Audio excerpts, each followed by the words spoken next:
2026 சட்டமன்ற தேர்தல் தொடங்குறதுக்கு முன்னாடியே அதோட தேர்தல் களம் ரொம்பவே பரபரப்பா போயிட்டு இருக்கு.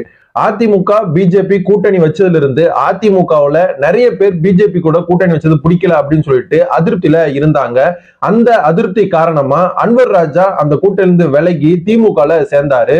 அதுக்கப்புறம் டிடிவி தினகரன், ஓபிஎஸ் இவங்க எல்லாருமே என்டிஏ கூட்டணியில இருந்து விலகுனாங்க.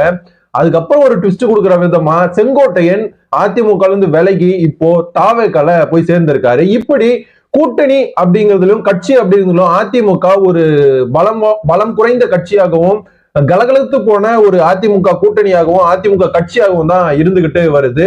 அதுக்கு ஆப்போசிட்டா இருக்க கட்சியை பார்த்தோம்னா திமுக வந்து அப்பத்துல இருந்தே நாங்க பலம் வாய்ந்த கூட்டணி, எங்க கூட்டணியை யாரையுமே அசைக்கவே முடியாது அப்படின்னு சொல்லிட்டு பேசிக்கிட்டு வந்தாங்க. ஆனா சமீப காலத்துல தாவேக தலைவர் விஜய் ஆட்சியில பங்கு கொடுக்கிறோம் அப்படின்னு சொன்ன அப்புறம் எங்களுக்கும் ஆட்சியில பங்கு வேணும் அப்படின்னு சொல்லிட்டு காங்கிரஸ் திமுகவை வலியுறுத்திட்டு வந்துருச்சு. அது மட்டும் இல்லாம காங்கிரஸ் நிர்வாகிகள் எல்லாருமே ஆட்சியில பங்கு வேணும், நாங்க ஆட்சியில பங்கு கேட்போம், கண்டிப்பா கேட்போம், எத்தனை காலத்துக்கு தான் நாங்க கூட்டணியில இடம்பெற்று இருக்கு, எங்களுக்கும் ஒரு ஆட்சி அதிகாரம் தேவையில்லையா அப்படின்னு சொல்லிட்டு எல்லாருமே ஆட்சியில பங்கு வேணும் அப்படின்னு சொல்லிட்டு கேட்டாங்க. ஒரு சில மாவட்ட செயலாளர்கள்லாம் ஆட்சியில நீங்க பங்கு கொடுக்கலன்னா நாங்க தாவேகா தலைவர் விஜய் தலைமையில போய் தாவேகால சேர்ந்துருவோம் அப்படின்னு சொல்லிட்டு வந்தாங்க. இது திமுகவும் காங்கிரஸுக்கு இடையே இந்த மோதல் இப்போ ஒரு பெரிய மோதலா இருந்துகிட்டே வருது. ஏன் அப்படின்னு பார்த்தோம்னா தொடர்ந்து ஆட்சியில பங்கு வேணும்னு சொல்லிட்டு காங்கிரஸ் கட்சியினர் வலியுறுத்தி வந்த நிலையில நேத்து பெரியசாமி அவர்கள் என்ன சொல்லியிருக்காருன்னா ஆட்சியில பங்கும் கிடையாது, ஒண்ணும் கிடையாது, நாங்க தான் எங்க தலைமையில தான் ஆட்சி நடக்கும் அப்படின்னு சொல்லிட்டு ஒரு அதிர்ச்சி தகவலை சொல்லியிருக்காரு. இந்த ஒரு பேச்சு, இந்த ஒரு அறிவிப்பு காங்கிரஸ் மத்தியில ஒரு பெரும் அதிர்ச்சியையும் பெரும் ஒரு வருத்தத்தையும் உண்டு பண்ணியிருக்கு.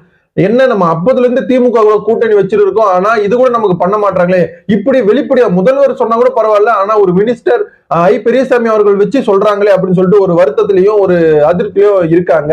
இந்த ஒரு பேச்சு இப்போ தமிழக அரசியலையும் காங்கிரஸ் திமுக இடையேயான ஒரு பெரிய ஒரு மோதலா மாற இருக்கு.